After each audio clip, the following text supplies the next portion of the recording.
ಮೊದಲನೇದಾಗಿ ಕ್ಷೇತ್ರದ ಜನತೆಗೆ ಅಭಿನಂದನೆಗಳನ್ನ ಸಲ್ಲಿಸೋಕ್ಕೆ ಇಷ್ಟಪಡ್ತೀನಿ, ಧನ್ಯವಾದಗಳನ್ನ ತಿಳಿಸೋಕ್ಕೆ ಇಷ್ಟಪಡ್ತೀನಿ. ಖಂಡಿತವಾಗ್ಲೂ ಒಂದು ಜವಾಬ್ದಾರಿಯುತವಾದಂಥ ಸ್ಥಾನಮಾನವನ್ನು ಸರ್ಕಾರ ನಮಗೆ ಕೊಟ್ಟಿದೆ. ಈ ಒಂದು ಸಂದರ್ಭದಲ್ಲಿ ಈ ರಾಜ್ಯದ ಮುಖ್ಯಮಂತ್ರಿಗಳಾದಂಥ ಸಿದ್ದರಾಮಯ್ಯ ಸಾಹೇಬರು ಮತ್ತು ನಮ್ಮ ಉಪಮುಖ್ಯಮಂತ್ರಿಗಳಾದಂಥ ಡಿ.ಕೆ. ಶಿವಕುಮಾರ್ ಸಾಹೇಬರು, AICC ಅಧ್ಯಕ್ಷ ಖರ್ಗೆ ಸಾಹೇಬರು, ಇದೇ ಒಂದು ಸಂದರ್ಭದಲ್ಲಿ ನನ್ನ ರಾಜಕೀಯ ಗುರುಗಳಾದಂಥ ಧ್ರುವಣ್ ಸಾಹೇಬರು, ನಮ್ಮ ತಂದೆಯವ್ರನ್ನೂ ಕೂಡ ಸ್ಮರಿಸ್ಕೊಂಡು ಇಷ್ಟಪಡ್ತೀನಿ. ಖಂಡಿತವಾಗ್ಲೂ ಇವತ್ತೇನಾದ್ರು ಈ ಸ್ಥಾನಮಾನ ಸಿಕ್ಕೈತೆ ಅಂದರೆ ಮೂಲ ಕಾರಣ ನಮ್ಮ ಯತೀಂದ್ರರವರು. ಯಾಕಂದರೆ ನಾನು ಅವರು ಕಳೆದ 2018ರಿಂದ 23ವರೆಗೂ ಕೂಡ ಶಾಸಕರಾಗಿ ಕೆಲಸವನ್ನು ಮಾಡಿರ್ತಕ್ಕಂಥದ್ದು. ಖಂಡಿತವಾಗ್ಲೂ ನನಗೆ ಒಂದು ಅವಕಾಶವನ್ನು ಯತೀಂದ್ರ ಸಿದ್ದರಾಮಯ್ಯ ಕಲ್ಪಿಸಿಕೊಟ್ಟಿದ್ದಾರೆ. ಜೊತೆಗೆ ಈ ಉಸ್ತುವಾರಿ ಸಚಿವರಾದ ಮಾದೇವಪ್ಪ ಸಾಹೇಬರು ಕೂಡ ಇದಕ್ಕೆ ಸಹಕಾರವನ್ನು ಕೂಡ ಕೊಟ್ಟಿದ್ದಾರೆ. ಈ ಒಂದು ಸಂದರ್ಭದಲ್ಲಿ ಎಲ್ರಿಗೂ ಕೂಡ ಪಕ್ಷದ ವರಿಷ್ಠರಿಗೆ, ನಮ್ಮ ಪಕ್ಷದ ಕಾರ್ಯಕರ್ತರಿಗೆ, ಮುಖಂಡರಿಗೆ, ಕ್ಷೇತ್ರದ ಜನತೆಗೆ ಅಭಿನಂದನೆಗಳನ್ನ ನಾನು ಸಲ್ಲಿಸಿ ಇದೇ ಸೋಮವಾರ 5ನೇ ತಾರೀಕು ಚಾರ್ಜ್ನು ಕೂಡ ನಾನು ತೊಗೋತೀನಿ. ಖಂಡಿತವಾಗ್ಲೂ ಕ್ಷೇತ್ರದ ಜನತೆ ಬಂದು ಆಶೀರ್ವಾದವನ್ನು ಮತ್ತೊಮ್ಮೆ ಮಾಡಿಕೊಡ್ಬೇಕು ಅಂತ ಇದೇ ಸಂದರ್ಭದಲ್ಲಿ ತಮ್ಮ ವಾಹಿನಿ ಮುಖಾಂತರ ಅವ್ರಿಗೆ ನಾನು ಮನವಿಯನ್ನು ಮಾಡ್ತೀನಿ. ಖಂಡಿತವಾಗ್ಲೂ ಜಂಗಲ್ ರೆಸಾರ್ಟ್ಸ್ ಅಂತಂದರೆ ಈ ರೆಸಾರ್ಟ್ಸ್ ಬಗ್ಗೆ ನಮಗೆ ಅಭಿವೃದ್ಧಿ ಇರ್ತದೆ. ಅಲ್ಲಿರ್ತಕ್ಕಂಥ ಹೊಸ ಕಾರ್ಯಕ್ರಮಗಳನ್ನ ತರ್ತಕ್ಕಂಥದ್ದು, ಅಲ್ಲಿ ಫುಡ್ಗಳ ಬಗ್ಗೆ ಈಗ ನಾವೆಲ್ಲರೂ ಕೂಡ ನ್ಯೂಟ್ರಿಯೆಂಟ್ ಫುಡ್ಸ್ನ ನಾವು ಹುಡ್ಕೊಂಡು ಹೋಗ್ತೀವಿ.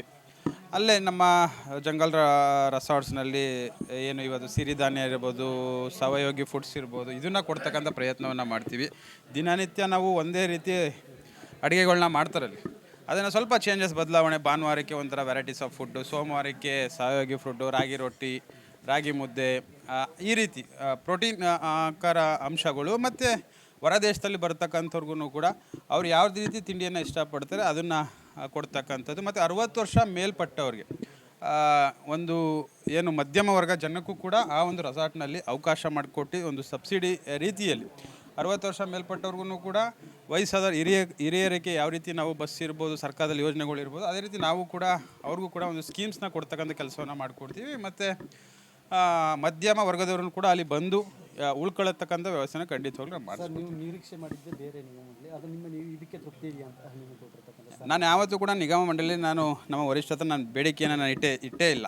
ಅದರಿಂದ ಇವತ್ತು ಸ್ಥಾನಮಾನವನ್ನು ವರಿಷ್ಠರು ನಮಗೆ ಕೊಟ್ಟಿದ್ದಾರೆ. ಸಂಪುಟ ಸ್ಥಾನಮಾನ ಕೊಟ್ಟಿದ್ದಾರೆ.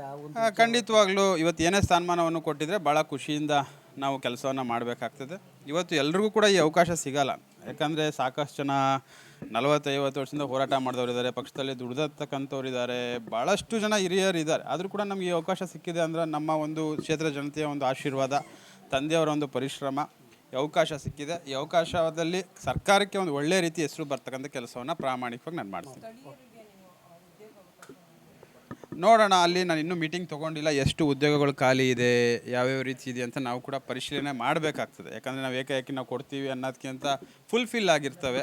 ಏನಾದ್ರು ಅವಕಾಶ ಇದ್ದರೆ ಖಂಡಿತವಾಗ್ಲೂ ಅಂಥವ್ರಿಗೆ ಯಾರ್ಯಾರು ಅವಕಾಶ ಇದೆ ಅವ್ರಿಗೆ ಅಪ್ಲಿಕೇಶನ್ ಕಾಲ್ ಫಾರ್ ಮಾಡಿ ತಗೊಳ್ತಕ್ಕಂಥ ಪ್ರಯತ್ನವನ್ನು ಪ್ರಾಮಾಣಿಕವಾಗಿ ನಾನು ಮಾಡ್ತೀನಿ. ನಾನು ಯಾವತ್ತೂ ಕೂಡ ನಾನು ಹೇಳಿದ್ನಲ್ಲ ಮೊದಲೇ, ನಾನು ನಿಗಮ ಮಂಡಳಿಯ ಆಕಾಂಕ್ಷಿ ಅಲ್ಲ, ಅಧ್ಯಕ್ಷ ಸ್ಥಾನದ ಆಕಾಂಕ್ಷಿ ಅಲ್ಲ. ಆದರೂ ಕೂಡ ನಮಗೆ ಒಂದು ಸಮಾಜದ ಪರವಾಗಿ ನನಗೆ ಅವಕಾಶವನ್ನು ಕೊಟ್ಟಿದ್ದಾರೆ. ಇವತ್ತು ನಮ್ಮ ಒಂದು ವಾಲ್ಮೀಕಿ ಸಮುದಾಯಕ್ಕೆ ವಿಶೇಷವಾಗಿ 3 ಸಚಿವ ಸ್ಥಾನ, 6 ನಿಗಮ ಮಂಡಳಿ ಸ್ಥಾನವನ್ನು ವಾಲ್ಮೀಕಿ ಸಮುದಾಯಕ್ಕೆ ಕಾಂಗ್ರೆಸ್ ಪಕ್ಷ, ನಮ್ಮ ಪಕ್ಷದ ಮುಖ್ಯಮಂತ್ರಿಗಳಾದ ಸಿದ್ದರಾಮಯ್ಯ ಸಾಹೇಬರು, ಡಿ.ಕೆ. ಶಿವಕುಮಾರ್ ಸಾಹೇಬರು ಅವಕಾಶವನ್ನು ಕಲ್ಪಿಸಿಕೊಟ್ಟಿದ್ದಾರೆ. ಇದು ಯಾವತ್ತೂ ಕೂಡ ಇಷ್ಟು ಜನಕ್ಕೆ ಕೊಟ್ಟಿರ್ತಕ್ಕಂಥ ಇತಿಹಾಸ ಇಲ್ಲ. ಇದೊಂದು ಇತಿಹಾಸ. ನಾವೆಲ್ಲರೂ ಕೂಡ ವಾಲ್ಮೀಕಿ ಸಮುದಾಯದವರು ನಮ್ಮ ಮುಖ್ಯಮಂತ್ರಿಗಳಿಗೆ ವಿಶೇಷವಾಗಿ ಅವರಿಗೆ ಅಭಿನಂದನೆಗಳನ್ನ, ಧನ್ಯವಾದಗಳನ್ನ ತಿಳಿಸೋಕ್ಕೆ ಇಷ್ಟಪಡ್ತೀನಿ ಸಮಾಜದ ಪರವಾಗಿ. ಅದರಿಂದ ಈ ಮುಖಾಂತರ ಎಲ್ಲ ಪಕ್ಷದ ಮುಖಂಡರಿಗೆ, ಹಿರಿಯರಿಗೆ ಎಲ್ರಿಗೂ ಕೂಡ ಧನ್ಯವಾದಗಳನ್ನ ತಿಳಿಸ್ತೀನಿ. ಬಜೆಟ್ ಬಗ್ಗೆ ಹಲವಾರು ಯೋಜನೆಗಳನ್ನ ಮಾಡ್ತೀರಾ. ನಮ್ಮ ರಾಜ್ಯ ಸರ್ಕಾರನೂ ಕೂಡ ನಾವು ನಿರೀಕ್ಷೆಯನ್ನು ಇಟ್ಕೊಂಡಿದ್ದೀವಿ. ಮೊನ್ನೆ ಮುಖ್ಯಮಂತ್ರಿಗಳು ಸಿದ್ದರಾಮಯ್ಯ ಸಾಹೇಬರು ಒಳ್ಳೆ ಬಜೆಟ್ನ ನಮ್ಮ ರಾಜ್ಯಕ್ಕೆ ಕೊಡ್ತಾರೆ. ಕೇಂದ್ರ ಬಜೆಟಲ್ಲಿ ಈ ಸತಿ ಯಾಕಂದರೆ ಎಲೆಕ್ಷನ್ ಇರೋ ಕಾರಣದಿಂದ ಕೆಲವೊಂದು ಬಜೆಟ್ನವ್ರು ಪೂರ್ಣ ಪ್ರಮಾಣದಲ್ಲಿ ಬಜೆಟ್ನವ್ರು ಮಾಡೋಕ್ಕಾಗಲ್ಲ. ಅದಕ್ಕೆ ನಮ್ಮ ರಾಜ್ಯ ಸರ್ಕಾರದಲ್ಲಿ ನಮ್ಮ ರಾಜ್ಯಕ್ಕೆ ಮುಖ್ಯಮಂತ್ರಿಗಳು ಈ ಸತಿ ಒಳ್ಳೆ ಬಜೆಟ್ನ ಕೊಡ್ತಾರೆ ಅಂತ ಈ ಸಂದರ್ಭದಲ್ಲಿ ತಮಗೆ ನಾನು ಮನವಿಯನ್ನು ಮಾಡ್ತೀನಿ.